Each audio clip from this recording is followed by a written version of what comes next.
క్రిస్పీగా చికెన్ పకోడాని ఎలా తయారు చేసుకోవాలో చూద్దాము. హాఫ్ కేజీ చికెన్ని చిన్న పీసెస్గా కట్ చేసుకొని బాగా నీట్గా వాష్ చేసి పసుపు, ఉప్పు, నిమ్మరసంని వేసి బాగా మిక్స్ చేసుకోవాలి.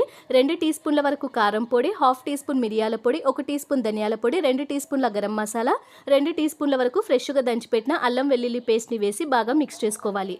1 table spoon cornflour, 1 table spoon బియ్యం పిండి, 2 టేబుల్ స్పూన్ల వరకు శనగపిండిని వేసి బాగా కలుపుకోవాలి. కలిపేటప్పుడు కొంచెం గట్టిగా అనిపిస్తే కొంచెం నీళ్ళను వేసి మిక్స్ చేసుకోవాలండి. ఇందులోనే కొంచెం రెడ్ ఫుడ్ కలర్ని వేసుకోవాలి. మీకు ఇష్టం ఉంటే వేయండి, లేదా స్కిప్ చేసినా పర్వాలేదు. సన్నగా కట్ చేసుకున్న కరివేపాకు, కొత్తిమీర, పచ్చిమిర్చి ముక్కలు, 1 టేబుల్ స్పూన్ నూనెని వేసి బాగా మిక్స్ చేసేసుకొని మూత పెట్టేసి ఫ్రిడ్జ్లో ఒక 2 నుంచి 3 గంటల సేపు పెట్టుకోవాలి.